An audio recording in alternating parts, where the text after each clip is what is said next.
आज के इस वीडियो में हम लोग पढ़ने वाले हैं घात, घातांक और करणी से संबंधित कुछ सवाल और उनके नियम। तो चलिए शुरू करते हैं इस अध्याय का।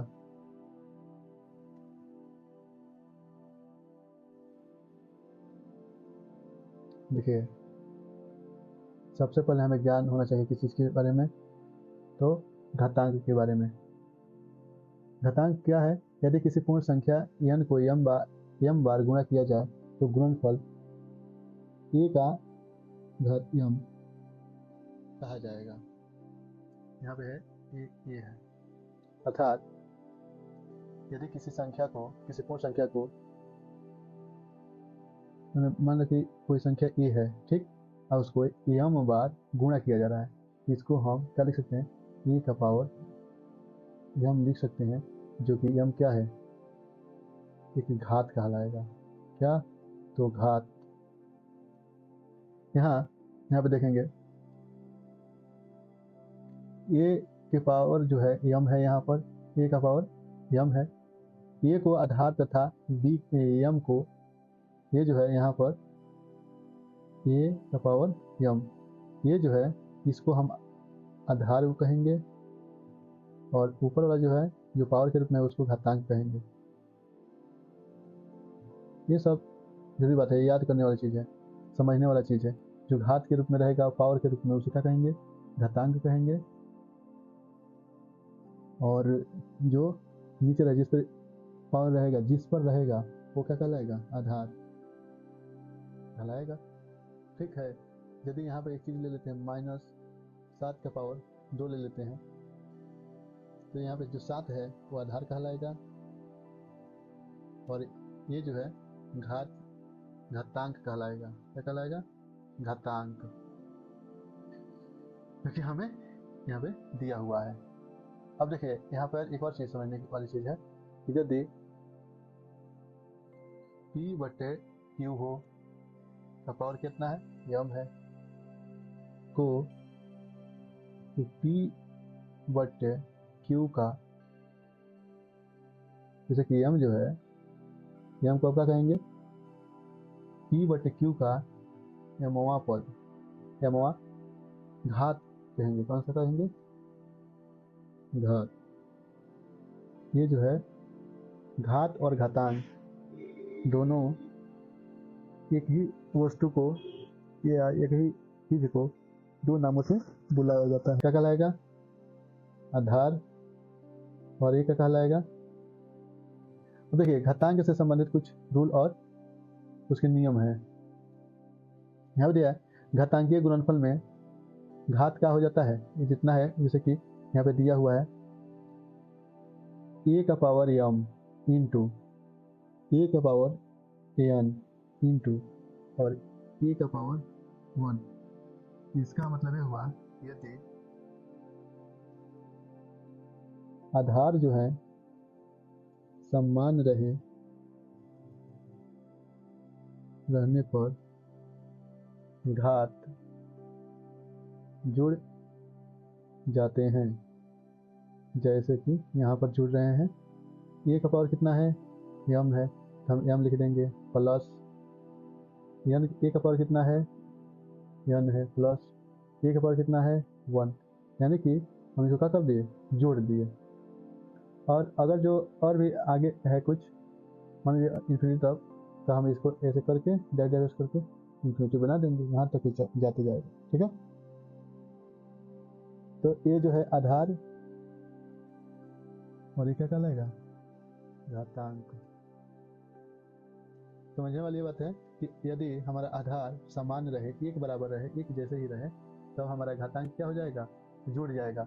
और यही चीज होता है भाग में भी। यदि भाग में, देखिए यहाँ पे गुणा हो रहा है ना, ये मान लीजिए गुणा है, तो यदि ये गुणा में ऐसे जुड़ जाता है, और भाग में घात क्या हो जाता है? घट जाता है। क्या? गुणा में घात जोड़ेंगे, और भाग में घात क्या हो जाएगा? घटेंगे। ठीक है,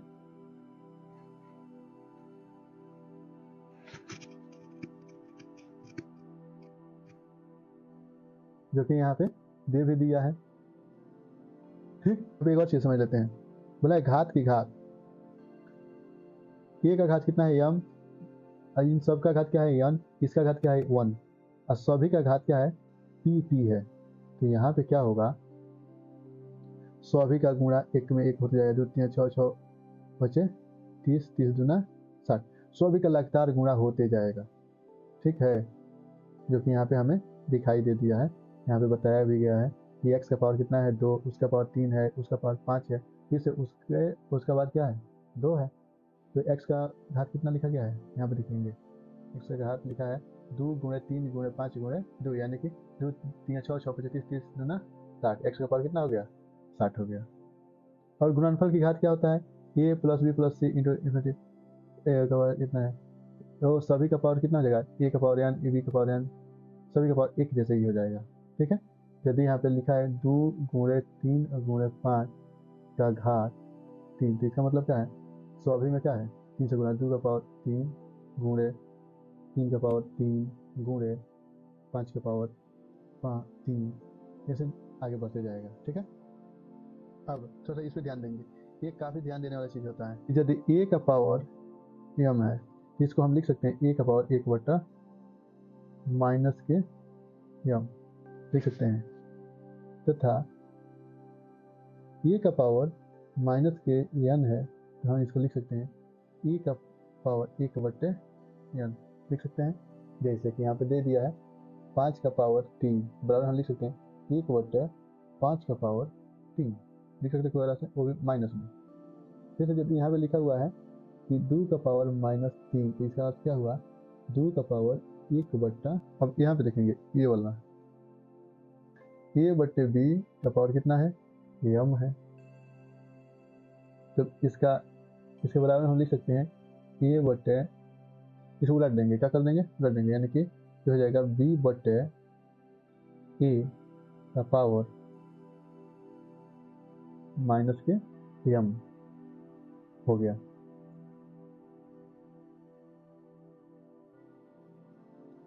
PD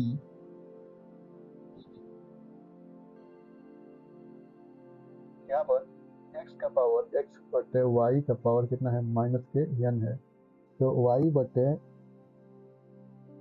x का पावर n हो जाएगा। समझ में आ रहा है आपको? तो यहाँ पे देखेंगे, ये देखिए 5 का पावर कितना दिया है, प्लस 3 दिया है, तो इसका पावर कितना गया 5 सही, 5 का पावर 1 बटे माइनस 3 दे दिया है, तो 2 का पावर कितना दिया है माइनस 3, तो यहाँ पे कितना हो जाएगा 1 बटे 2। ठीक, सेम उसी प्रकार से 5 बटे 7 का पावर कितना दिया है माइनस प्लस 3, तो इसके बराबर में क्या हो जाएगा 7 बट्टे 5 का पावर माइनस 3। सेम इसी तरह से ये भी हो जाएगा। यहाँ पे दे दिया है इन्हीं सबको, यदि x और y का, अब देखिए यहाँ पे समझाया गया है अगर आधार जो है भिन्न भिन्न रहेंगे, क्या आधार भिन्न भिन्न रहेंगे और घात समान रहेगा, एक समान रहेंगे, तो घात क्या होगा ज्यों का त्यों लिख दिया जाएगा। ठीक है, आधार का गुणा होगा और घात क्या हो जाएगा ज्यों का त्यों रख दिया जाएगा। उसी प्रकार से भाग में यदि गुणा होता है और अभी घात जो है भिन्न भिन्न है, घात क्या है भिन्न भिन्न है और आधार समान है, तो यहाँ पर घात जो है आपस में जुड़ जाएंगे और घात ज्यों का त्यों रख दिया जाएगा। उसी प्रकार से भाग है, यदि घात सेम है, नहीं सेम नहीं, हाँ भिन्न है और घात भिन्न भिन्न है, आधार क्या है सेम, मतलब समान है, ये समान है लेकिन घात जो है भिन्न भिन्न है, तो इसमें क्या होगा घात घट जाएगा। ठीक, यहाँ पे लिखा हुआ है x का पावर m का पावर n, x का पावर m का पावर n, तो जब इस प्रकार से कहीं है इन दोनों के m और n में क्या हो जाएगा गुणा हो जाएगा। ठीक, घात में घात से गुणा हो गया। अगर किसी संख्या का घात कितना है 0 है, शून्य है, तो उसका मतलब क्या है एक हो जाता है। x का पावर माइनस m है, इसका अर्थ क्या हुआ 1 बटा, इसका अर्थ हुआ x का पावर 1 बटा m। ठीक है, इतना तो हम लोग कर लिए, आगे चलते हैं, आगे समझ लेंगे कुछ। यहाँ पे दिया हुआ है कि घातांक के शून्य होना, घातांक का शून्य होना, यदि a का पावर 0 है तो उसका अर्थ क्या है 1, अर्थात किसी भी राशि की घात शून्य होने पर क्या हो जाएगा, 1 हमें प्राप्त होगा, जैसे कि यहाँ पे प्राप्त हुआ है। व्युत्क्रम घात का नियम, व्युत्क्रम घात का नियम क्या है, यदि a का पावर n है और b का पावर b बराबर क्या होगा, तो यहाँ पे हो जाएगा a बराबर b का पावर 1/n। जैसे x बराबर 3 है, x का पावर 3 है बराबर में 5, x जैसे x का पावर 3 बराबर 5 है, तो x बराबर क्या होगा, 5 के पावर 1/3, ये हो जाएगा। ठीक है, या फिर इसको कुछ ऐसे भी लिखा जा सकता है √5 इधर 3 लिखा जा सकता है, समझे, ऐसे भी लिखा जा सकता है। अब चलते हैं अब सवाल की ओर। कॉर्नरी क्या होता है, किसी संख्या का कोई मूल ज्ञात करने का सांकेतिक नाम कॉर्नरी है। क्या, किसी संख्या का कोई मूल्य ज्ञात करने का सांकेतिक नाम क्या है, कॉर्नरी है। यदि कॉर्नरी में कोई संख्या लिखी हो तो उसका अर्थ है संख्या का मूल्य ज्ञात करना है। यदि ऐसे लिखा हो 4, तो हम समझ जाते हैं कि इसका क्या करना है, यहाँ पे कुछ भी नहीं लिखा है तो हम समझ जाते हैं इसका मूल्य ज्ञात कर देना है, यानी कि ये 2 आ जाएगा। अगर यहाँ पे 16 लिखा हुआ है रूट में, इसका मतलब क्या है, इसका मूल्य निकाल लेना है, यानी कि 4 हो जाएगा। ठीक है, अब ए वाला जो टॉपिक है, ई वाला, इसको हम लोग बाद में अगले वीडियो में हम लोग इसको समझेंगे। फिलहाल हम अभी इसको समझते हैं आगे चल के। देखिए, अब तो मूल्य जो दिया है, वर्गमूल यदि रहेगा तो उसको क्या बोलेंगे, स्क्वायर रूट बोलेंगे। उसका चिन्ह ए होता है, अर्थात आपको दिखाई नहीं दे रहा होगा तो कुछ ऐसे लिखा रहता है, या फिर डायरेक्ट ऐसे भी लिखा रहेगा, तो समझ जाना है क्या निकलना है, वर्गमूल, वर्गमूल निकलना है। ठीक, अगर घनमूल ज्ञात करना हो तो घनमूल के लिए क्या लिखा रहेगा, रूट बनाएगा, आप पोंछ पे क्या लिख देगा, 3 छोटी चुकी, तो समझ जाना है कि मूल निकाल देना है, घनमूल निकाल देना है। तो जैसे चतुर्थ मूल लिखा रहे, फोर्थ मूल इसको बोलते हैं, इसका अर्थ क्या हो जाएगा, चतुर्थ मूल निकालेंगे। पंच मूल कैसे निकलेगा, तो रूट पोंछ पे क्या रहेगा, 5 छोटी चुकी। षष्ठ मूल निकालना हो तो षष्ठ मूल के लिए कुछ ऐसे हो जाएगा। यानी हम लोग कुछ ऐसे करके nवां मूल्य निकाल सकते हैं। तो चलिए अब हम लोग इसको शुरू कर लेते हैं। अगर इस प्रकार से रहे तो हम इसको लिख सकते हैं, यदि कोई मान लीजिए लिखा है 5 इधर 2, तो हम इसको लिख सकते हैं बराबर में 5 का पावर 1/2 लिख सकते हैं 1/2 लिख सकते हैं। अगर यहाँ पे 16 दिया हुआ है रूट में, तो हम इसको लिख सकते हैं क्या, समझ जाएंगे कि ये वर्गमूल लिखा है, यहाँ पे 2 रहता है, हमेशा याद रखिएगा। अगर कोई चिन्ह नहीं रहा है, कोई अक्षर नहीं है यहाँ पे, तो क्या रहेगा, 2, हम समझ जाएंगे सिर्फ वर्गमूल निकालना है। तो इसको हम लिख सकते हैं, इसको रूट में करके ऐसे लिखेंगे, इसको तोड़ के लिखेंगे 2 इंटू 2 इंटू 2 इंटू 2, तो इसका जोड़ा लगा लेंगे कुछ ऐसे, इसको लिख देंगे 2 और गुणे में इसके लिए 2, तो 2√2 मतलब ये तो हो गया, मतलब है नहीं रहेगा, बराबर कितना लिख देंगे 4। तो 16 का वर्गमूल कितना गया, √16 का मान कितना गया, 4, आंसर। ठीक है, आगे चलते हैं, अब इसको निकाल लेते हैं। अगर हमारे पास कुछ ऐसे सवाल हैं जैसे अंडर रूट, यहाँ पे n है और x का पावर भी n है, तो बराबर हम लिख सकते हैं x का पावर n का पावर 1/n। तो यहाँ पे क्या होगा, यहाँ पे x का पावर n गुणे 1/n, n से n कैंसिल हो जाएगा, बचेगा क्या, x का पावर 1 या फिर x लिख सकते हैं, दोनों में से कोई लिख सकते हैं।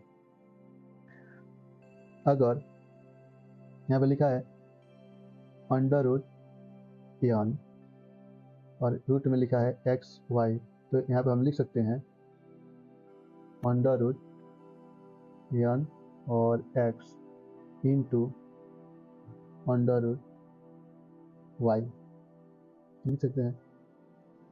तो इसका मतलब क्या हुआ, यहाँ पे लिखा रहे 6 और यहाँ पे लिखा रहे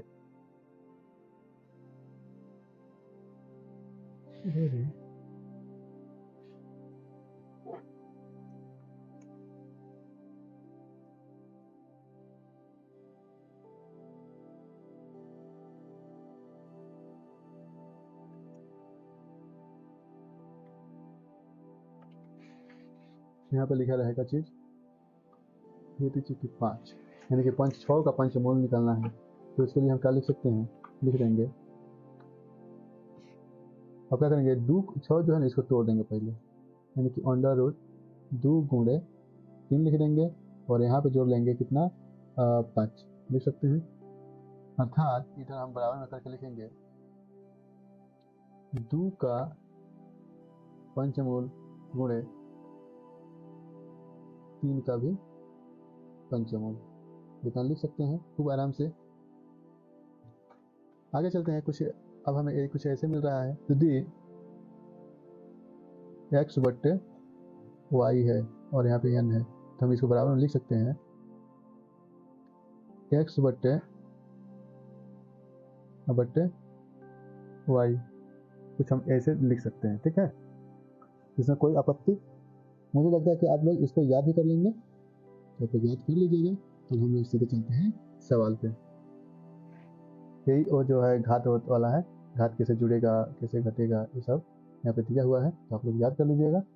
और चलते हैं, यहाँ पे दिया हुआ है, दिया है 2 का पावर 5 और आगे लिखा है को सरल करें। कुछ ऐसे हमें दिया हुआ है, तो हम इसको कैसे सॉल्व करेंगे देख लेते हैं। 2 को मतलब कहा है कि 2 को 5 बार गुणा करना है, तो करिए 2 गुणे 2 गुणे 2 गुणे 2 गुणे 2, अर्थात कितना हो गया 1 2 3 4 5। तो इसको गुणा कीजिए, 2 दूना 4, 4 दूना 8, 8 दूना 16, 16 दूना 32, यानी कैसे 2 गुणे 2 दूना 4, तो यहाँ पे हो जाएगा 4, 4 दूना ये हो गया 8, 8 दूना 16, ये हो जाएगा 16 दूना 32, अर्थात इसका आंसर कितना हो गया 32। ठीक है, अगला सवाल को देख लेते हैं। देखिए आगे सवाल क्या दिया है, 81 को किसको 81 को घातांकीय रूप में व्यक्त करना है। घातांकीय रूप में क्या करना है, व्यक्त करना है। तो घातांकीय रूप क्या होता है, कुछ ऐसे। अब हम इसको देखेंगे, इसको पहले कटा लेंगे। कटाने के लिए इसको गुणनखंड कर लेते हैं, लिख देंगे 81। देखिए नहीं आ रहा है तो कुछ आप ऐसे कर सकते हैं, इसको कटा दिए आप 3 से, 2 3 दूना 6, 21 3 से 21 हो गया, 3 9 27 हो गया, 3 3 का 9 हो गया। अब बराबर लिखेंगे यहाँ पे 81 इक्वल टू 3 गुणे 3 गुणे 3 गुणे 3, यानी कि इसका गुणा करेंगे तो 9 आएगा और गुणे में 9, यानी कि हम 81 को घातांकीय रूप में हम लिख सकते हैं 9 की पावर 2। 9 9 कितना हो जाता है, 9 9 81। इसका अर्थ क्या हुआ, अरे किसी के ऊपर ऐसा है तो इसका मतलब हुआ 9 गुणे 9, 6 के ऊपर ऐसे है तो इसका मतलब है 6 गुणे 6। अगर किस संख्या के ऊपर लिखा है 3 के पावर 6, तो देखिए 3 का गुणा 6 नंबर होगा 6 बार, कुछ ऐसे। ठीक है, बराबर जितना है उतना लिख देंगे। ये होता है घातांकीय रूप। अगर 4 दे दिया है, 4 का बोला है घातांकीय रूप लिखना है, 2 का पावर 2 लिख देंगे। अगर 8 का दिया है, बोला है घातांकीय रूप, तो 8 का पावर 2 का पावर कितना 3 लिख देंगे। इसी प्रकार से हम लोग इसका क्या करते जाएंगे, आगे की ओर बढ़ते हुए जाएंगे। यह है हमारा घातांकीय रूप। आगे चलते हैं, यहाँ पे दिया है माइनस 4 का घात 7 दिया है, तो गुणनफल का चिन्ह क्या होगा। यहाँ पे -4 गुणे -4, -4 गुणे -4, -4 गुणे -4 गुणे -4। ठीक है, अब इसको हम जब गुणा करेंगे, देखिए ऐसे ई माइनस कट गया, ऐसे आई वाला माइनस कट गया, ऐसे वही माइनस कट गया, बचा क्या -4। तो गुणनफल का चिन्ह क्या होगा माइनस, यानी कि ऋणात्मक। ठीक है, आगे चलेंगे। आगे क्या दिया हुआ है तो वो भी देख लेते हैं।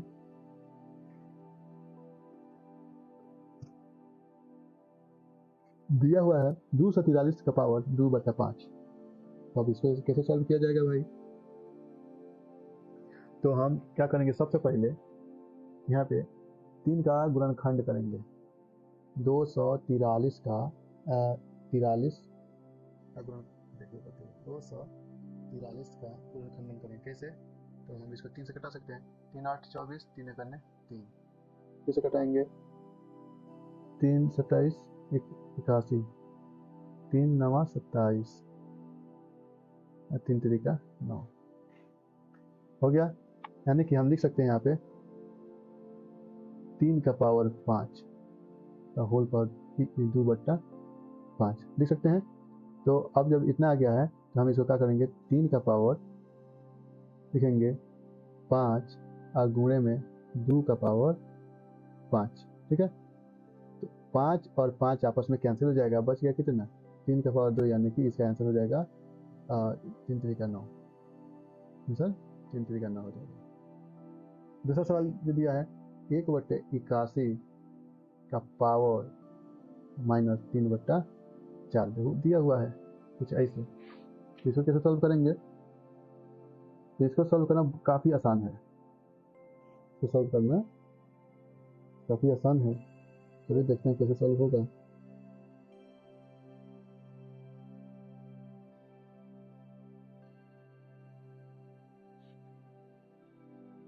अगर हम ध्यान से देखेंगे तो ये 81 को तोड़ेंगे 81 को गुणनखंड में 3 गुणे 3 गुणे 3 गुणे 3 आ जाएगा। यानी कि हम लिख सकते हैं 1/3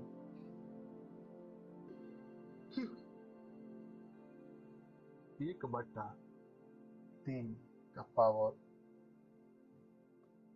4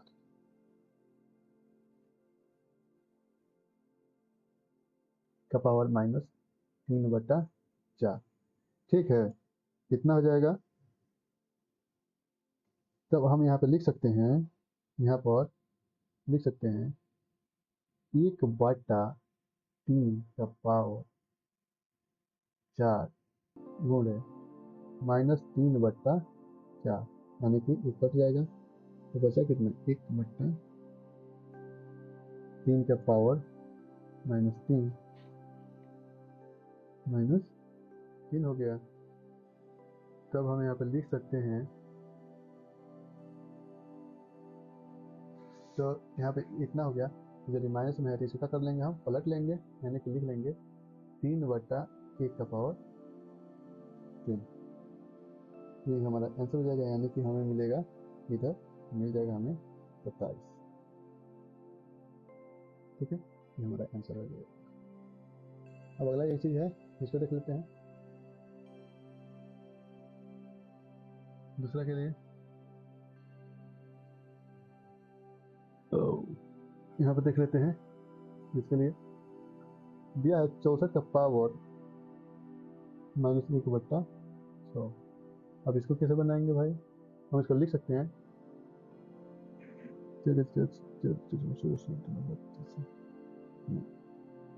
2 रख लेते हैं। यदि हम इसको कटाएंगे 64 को 2 से कटाते चले जाएँ तो कितना आएगा?